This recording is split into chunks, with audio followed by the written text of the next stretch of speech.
Have you ever watched someone silently take every insult, every sideways glance, and then, in one moment, turn the entire room on its head?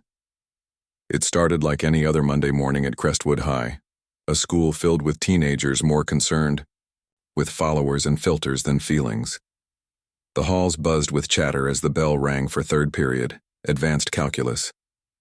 Room 206, known for its massive whiteboards and even bigger egos, was the unofficial arena for class clowns and brainy brags. Ms. Haley, the young math teacher, hadn't yet arrived. The students, as usual, were restless. At the back of the room sat Mason, football captain, who enjoyed nothing more than putting others down to feel a few inches taller. Beside him, his loyal echo chamber, Chad and Brielle, smirked at whatever joke he cracked, no matter how cruel. Then came the janitor. Quiet, small-framed, mid-60s, gray-streaked bun and faded coveralls. Everyone knew her as Miss Ellie. She entered, with her mop and cleaning cart, trying not to interrupt. She always came at this time to wipe the whiteboard before class. Most students barely noticed her. Those who did, well, rarely treated her with respect until that day. "Hey, Miss Ellie," Mason called out, half laughing. "Bet you're good with numbers, huh? Tell me, what's the derivative of 3x squared minus 5x plus 2? The room chuckled. Brielle covered her mouth dramatically. Chad let out an exaggerated, "Oh." Miss Ellie paused, hand still on the board. For a second, no one breathed. Was she embarrassed? Would she ignore them like usual? But then she turned. There was something calm, unshaken in her eyes. She walked slowly to the center of the room, wiped her hands on a cloth, and said, "You want the derivative, sweetie?" Mason shrugged. "Yeah, unless that mop's the only thing you know how to use." The class erupted again, but Miss Ellie smiled, not with sarcasm, not with shame, with confidence. "In that case," she began, "the derivative of 3x squared is 6x. The derivative of minus 5x is minus 5, and the derivative of the constant 2 is 0. So," she paused, looking directly at Mason, "the answer is 6x minus 5. Silence.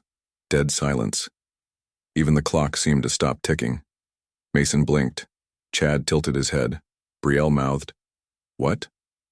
How'd you know that?" Mason stammered.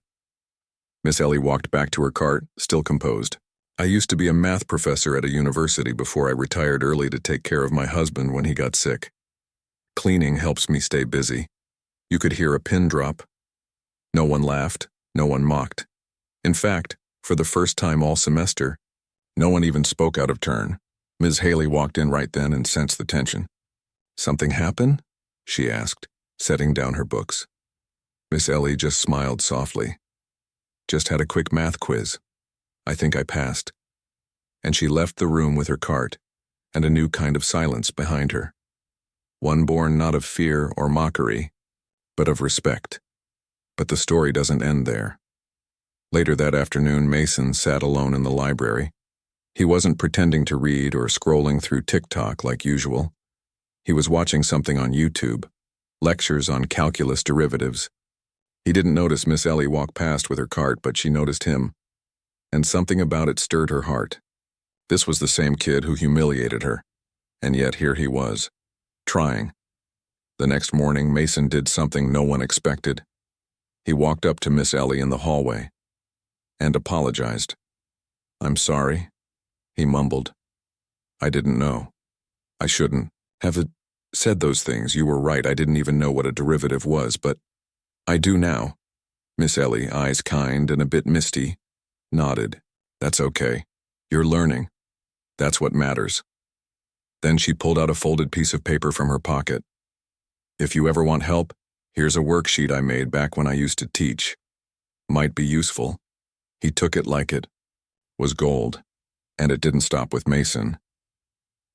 Over the next few weeks, more students started noticing Miss Ellie. Emma, who always sat in the front, started saying good morning. Josh, who was failing math, shyly asked her one afternoon if she could explain a question, and she did, with patience, with grace. and with the kind of warmth no textbook could teach. Word spread. Miss Ellie became Miss Ellie the Math Whisperer. Kids began leaving notes on her cart. Thanks for helping me. You're amazing. Sorry for not seeing you before. One afternoon, the school principal called her into the office. I've heard some remarkable things, he said, from students, from teachers. Would you consider leading a weekly tutoring session? Miss Ellie blinked back tears. Me? But I'm just… He stopped her. No, you're not just anything. You're a teacher, and this school needs people like you. So every Wednesday after school, Miss Ellie held what students called Janitor Genius Hour, not just for math, for life. She taught patience, she taught listening. She taught kindness without ever saying the word, and the classroom that once laughed at her, they began to look up to her.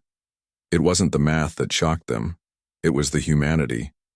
The lesson they didn't expect was the most important one they'd ever learn, that brilliance doesn't always wear a suit, and kindness doesn't need a title.